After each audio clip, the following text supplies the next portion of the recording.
dari 5 jurnal kemarin itu nanti teman-teman silahkan mencari. Yang pertama adalah pilihlah jurnal yang bisa kalian bahas. Pertama, apakah proporsinya, ataukah rasionya, atau angkanya, apakah insiden atau prevalensi. Jadi boleh ketiga-tiganya, boleh dari salah satu, yang penting jurnal yang kalian bahas mencakup itu. Dan bagaimana cara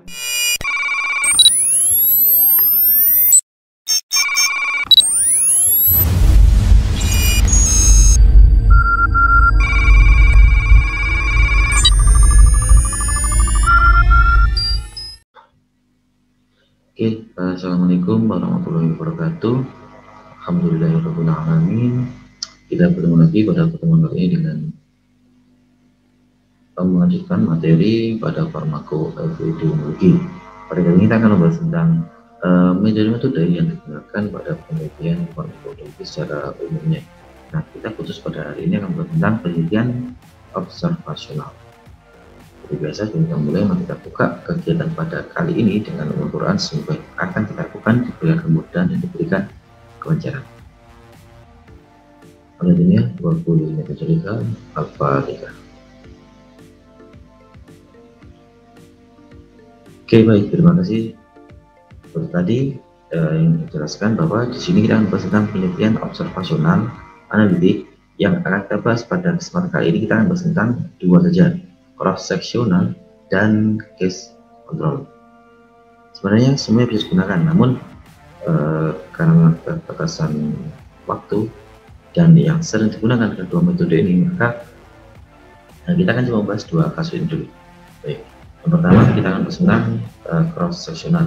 Secara teori atau secara metode sebenarnya sudah mendapatkan di metode penelitian di Berkman.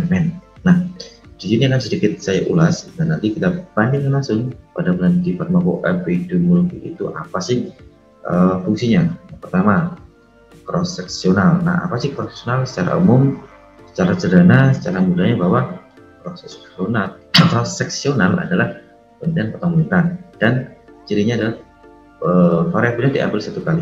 Nah, biasanya yang sering salah atau sering keliru yang dimaksud satu kali itu bukan satu kali semua sampel dalam satu kali, bukan itu, namun satu sampel itu diambil satu kali, baik variabel bebas, variabel terikatnya.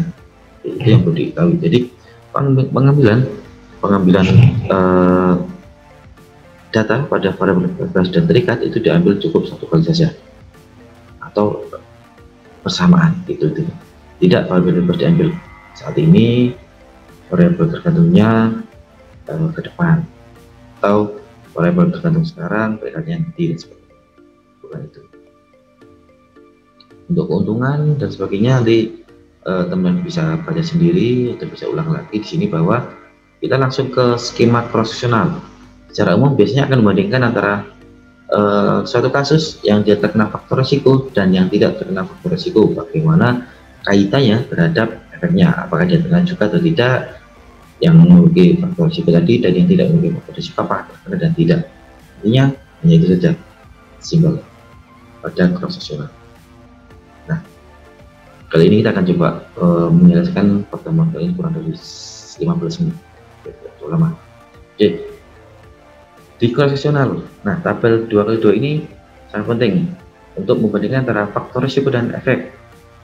Yang perlu dihafalkan hanya di faktor risiko saja, efeknya ya dan tidak itu yang harus diingat juga.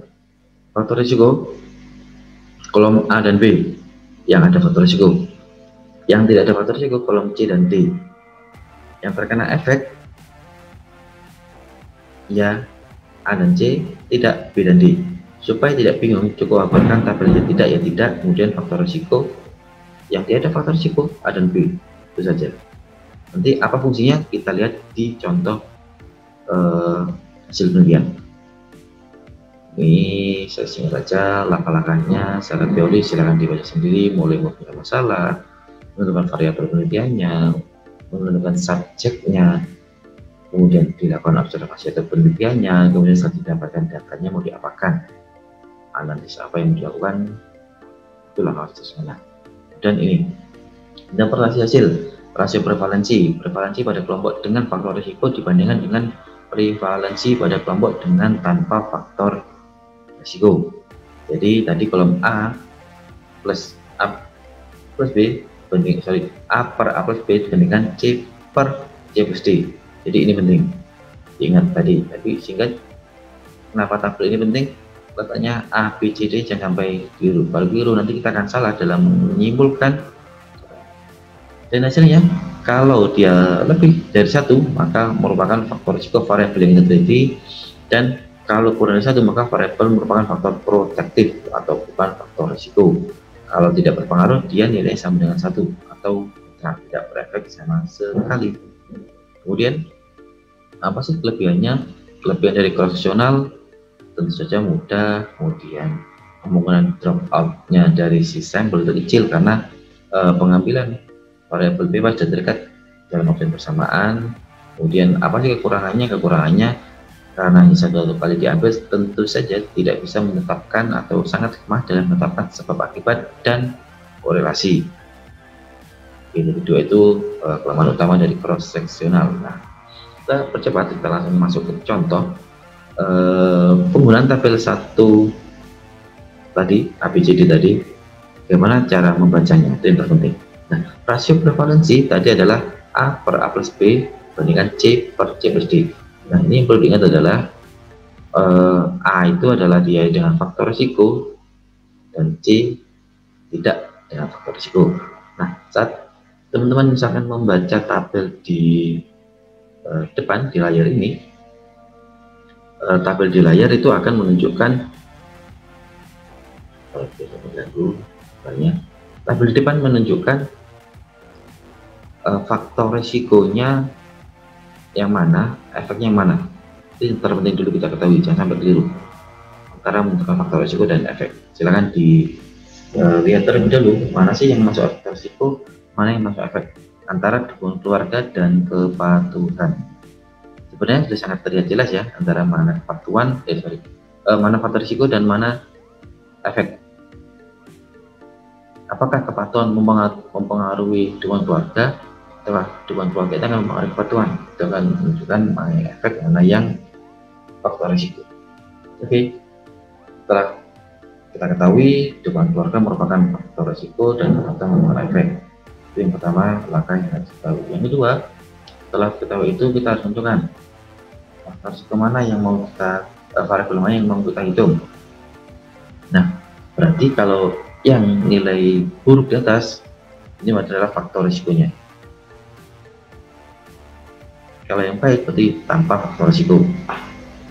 Oke, kita sepakat itu dulu, sehingga saat kita jelaskan, saat kita bahas nanti akan menunjukkan bahwa hasilnya ini kalau lebih dari satu berarti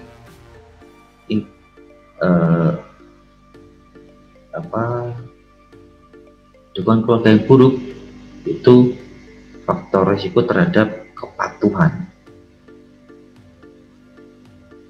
Kalau nilainya lebih dari satu, kalau nilai kurang satu, berarti dukungan buruk keluarga itu akan protektif. Nanti akan kita bahas. Maksudnya apa itu protektif, apa itu faktor risiko.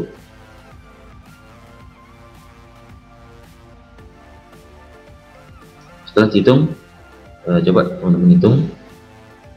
Oke, setelah dihitung didapatkan antara perbandingan dukungan keluarga di sini, berarti faktor risikonya yang buruk dan baik didapatkan berapa? Apakah lebih dari satu atau kurang dari satu? A per A plus B bandingkan C per C plus D. Nah, saat dibandingkan hasilnya sekitar ya, nanti silakan dihitung lebih lengkap. 0,4 banding per 0,9 maka didapatkan 0,44, kurang lebih angka itu. Apa maknanya? Maknanya berarti tadi kalau kurang dari satu berarti faktor protektif itu. Dan mana cara membacanya? Itu yang terpenting. Cara membacanya berarti dukungan keluarga yang buruk dia 0,4 kali kepatuhannya dibandingkan dukungan keluarga yang baik. Jadi faktor produktif itu bisa dibaca seperti itu. Atau kalau kita balik, kita bandingkan faktor produktif, faktor risiko yang baik, maka nanti akan didapatkan hasil lagi yang berbeda. Jadi ini 0,4 kali lebih kecil pembangunan patuhnya dibanding yang memiliki dukungan keluarga yang baik. Kita kalau dibandingkan, kalau misalkan dibalik antara dukungan keluarga yang baik dan buruk terhadap bebatuan, berarti yang memiliki dukungan keluarga baik itu akan menghasilkan kurang lebih 2,25 kali lebih patuh terhadap pengobatan dibandingkan yang memiliki dukungan keluarga yang buruk. Oke, itu contoh cara membaca rasio prevalensi. Kita lanjutkan, kita bandingkan nanti dengan ini. Jadi antara terapi problems pada pasien yang mendapatkan obat 4-6 obat dibandingkan dengan yang mendapatkan 7-9 obat. Nah, saat dibandingkan di sini yang mendapatkan obat ini berarti faktor risikonya adalah ini, jumlah obat yang didapatkan, dengan efeknya adalah kejadian terapi problemsnya. Nah, semakin banyak mendapatkan obat, maka kita akan bandingkan apakah potensi terjadinya terapi problem semakin besar juga. Misal kita hitung di sini yang ada ya, dengan total 29 dibagi 32 per 7 per 7. Jadi 29 per 32 kurang lebih hasilnya sekitar 0,9, sedangkan 7 per 7 pasti 1. Maka didapatkan hasilnya 0,9 kurang lebih 0,9. Nah, kalau seperti itu berarti jumlah obat produktif terhadap kejadian TBS. Semakin kecil obat berarti semakin kecil kejadian potensinya dengan TBS. Atau kalau dibalik, semakin banyak obat ini akan menjadi 1,1 kali lebih besar dibandingkan yang mendapatkan obat sedikit. Itu cara membaca. Ini karena kurang jelas silahkan diulangi dan kemudian ditanyakan. Nah, pada case control kita singkat aja, kita percepat pada proses semua tadi. Sekarang kita lanjut ke case control, bahwa case control itu yang perlu teman-teman ingat bahwa efek dicek saat ini faktor risiko masa lalu itu yang perlu diketahui. Nanti akan kita lihat di sini, yang ini silakan ya dibaca sendiri. Nih, efek saat ini kemudian baru kita cek ke belakang bagaimana faktor risikonya. Contohnya kejadian kanker ini, dia terkena kanker, dia tidak terkena kanker pada populasi yang sama, banyak populasi sama pada wanita misalkan, atau pada laki-laki, atau pada laki-laki yang umur 60 tahun. Ini juga pada laki-laki yang 60 tahun yang dia tidak ada kanker. Kemudian dicek apakah dia merokok dan tidak, apakah dia merokok dan tidak. Yang terkena dicek, kemudian yang tidak terkena juga dicek. Nanti kenapa matching itu perlu? Ya, agar saat dibandingkan itu setara, seimbang antara kasus dan yang kontrol. Ini sama ABCD, nanti berbeda pada cara perhitungannya. Nah, pada cara perhitungannya pada kantor gini, tadi ada proses matching ya, berarti penyamaan populasinya, potensi terpajan di faktor risiko yang sama. Jadi kalau pekerja pabrik, kalau laki-laki 60 tahun berarti laki-laki 60 tahun, jadi ada yang sama. Dan kalau kantor pasti tidak menderita kasus yang begitu. Ini kasus yang tadi. Nah, pada ini case control kita akan bicara tentang odds ratio, insiden kejadian pada kelompok dengan faktor risiko dibandingkan insiden pada kelompok dengan tanpa faktor risiko. Itu sama, tetap A, B, dan C, D kejadiannya. Pada cara perhitungan odds ratio ada bermacam-macam. Yang pertama tadi seperti ini, A bandingan A plus B pada faktor risiko, kemudian C bandingan per C plus D dibandingkan, ada juga yang langsung dikalikan seperti ini, 11 kali 12 bagikan per ini kasus, ini faktor resikonya 11 kalikan 2, kemudian 12 kalikan 21, itu bermacam-macam. Silakan diikut yang mana, nggak masalah. Yang perlu diketahui nanti adalah cara bacanya yang penting. Nah, di sini contoh kejadian flebitis pada pasien yang terpasang kateter di suatu rumah sakit di Surabaya. Nah, bagaimana cara bacanya? Jadi setelah dihitung diketahui hasilnya seperti ini. Cara menginterpretasikan atau cara membacanya ya ini adalah kita lihat di odds rasionya ini. Jadi cara bacanya adalah kejadian flebitis pada resiko usia pasien lebih dari 60 tahun itu 9,6 kali lebih besar dibandingkan pada pasien yang usia kurang dari 60. Yang dalam kurung ini apa? Ini adalah faktor risiko, ini rasio yang terkecil, ini terbesar. Jadi terkecil nilainya 3 kali, terbesar sampai 25 kalinya pasien yang 60 tahun. Jenis kelamin juga sama, berarti pada perempuan dia 4 kali lebih besar dibanding laki-laki. Terkecil 1 kalinya, terbesarnya 12 kali. Status gizi pada flebitis dan malnutrisi 4 kali dibandingkan yang dia status gizinya normal. Pada pasien hipertensi yang memiliki hipertensi 6 kali lebih besar. Pada pasien diabetes yang memiliki diabetes, potensi terkena flebitis itu 17 kali lebih besar dibandingkan yang tidak terkena diabetes, bahkan tertingginya sampai 52 kali. Nah, setelah tahu ini apa fungsinya, nah setelah tahu ini nanti kita akan tahu, oh ternyata faktor risiko terbesar pada pasien flebitis itu adalah diabetes dibandingkan hipertensi, status gizi, jenis kelamin, dan usia pasien. Dan ini contoh terakhir dari statistik diketahui mana saja yang perlu dibaca. Pertama ini adalah estimate contoh pada pasien ini, contoh pada kejadian kanker paru pada laki-laki usia 60 tahun ke atas yang merokok atau tidak. Hasilnya berarti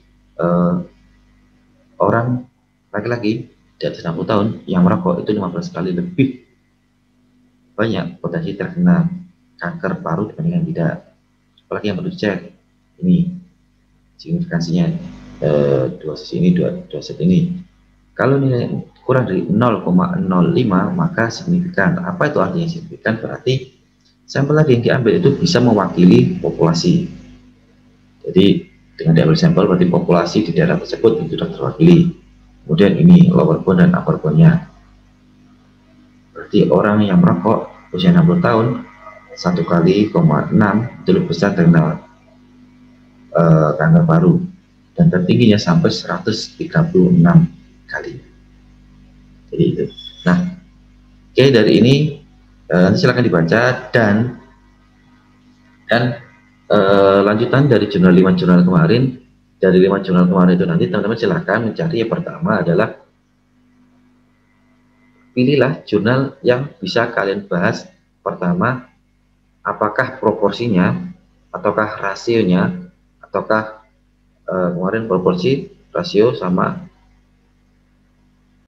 rate-nya atau angkanya, apakah insiden atau prevalensi. Jadi boleh ketiga-tiganya, boleh dari salah satu, yang penting jurnal yang kalian bahas mencakup itu. Dan bagaimana cara menghitungnya nanti kalian bahas untuk depan. Kemudian yang kedua, nah jurnal yang kalian pilih juga harus mencakup ini. Apakah bisa dijelaskan odds rasionya, ataukah bisa dijelaskan pada prevalensinya tadi. Jadi apakah rasio prevalensi tadi bisa dijelaskan. Jadi itu ada 2 syarat. Pertama, pilihlah satu jurnal dari 5 kemarin. Jadi kita dapat 5, pilih salah satu saja yang memenuhi 2 syarat tadi. Apakah bisa dihitung rate-nya, atau proporsinya, atau rasionya. Kalau bisa ketiganya, silakan. Kalau salah satu, masalah. Yang kedua, syaratnya apakah bisa dihitung odds rasionya. Apakah benar sendiri? Enggak. Kalau sudah ada tinggal ditampilkan tabel seperti ini, nanti kalian jelaskan. Ataukah bisa dihitung tadi nilai dari proporsi prevalensinya.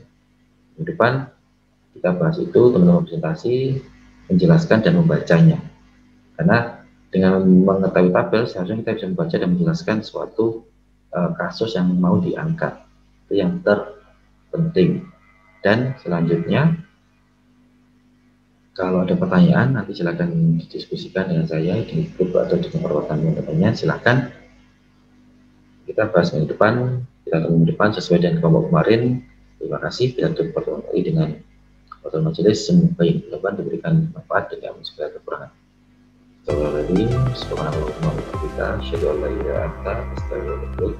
Assalamualaikum warahmatullahi wabarakatuh.